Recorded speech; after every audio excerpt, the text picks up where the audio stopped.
dépistage est de repérer le plus tôt possible d'éventuelles lésions. Précancéreuses, bien sûr, ces lésions, au niveau du col de l'utérus, de les surveiller ou de les soigner et ainsi de prévenir l'apparition d'un cancer. 50% des femmes sont mal dépistées en France.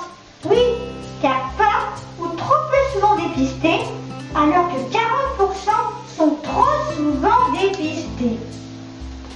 Si vous êtes une femme de 25 à 30 ans, nous vous invitons à pratiquer un examen cytologie tous les 3 ans, après 2 premiers tests réalisés à un an d'intervalle et dont les résultats sont normaux. Si vous avez entre 30 à 65 ans, ce sera un test HPV réalisé 3 ans après le dernier test cytologique, dont le résultat est normal. Un nouveau test est refait tous les 5 ans, dès lors que le résultat du test est négatif. Que vous soyez ménopausée ou que vous ayez ou n'ayez plus de rapport sexuel.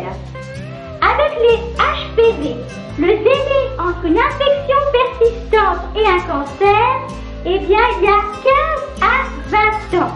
Le test HPV cherche la présence d'ADN du virus HPV. Ces 2 tests sont réalisés par prélèvement de cellules au niveau du col de l'utérus. Cytologie cervico-utérine, appelée auparavant frottis.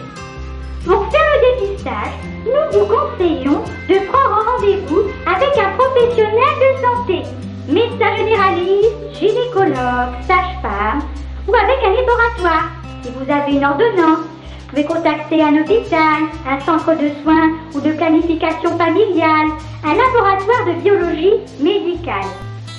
Ce dépistage est indolore avec une sensation d'inconfort. Ce prélèvement sera envoyé pour analyse.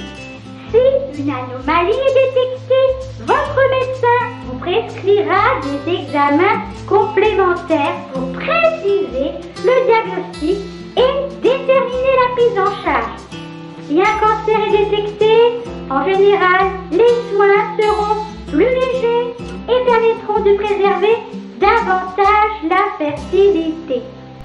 Grâce au dépistage, les lésions précancéreuses peuvent être traitées avant qu'elles ne se transforment en cancer. Parlez-en autour de vous. La prochaine fois, je vous parlerai de la vaccination contre le HPV. Car la prévention globale du cancer du col de l'utérus s'appuie sur une complémentarité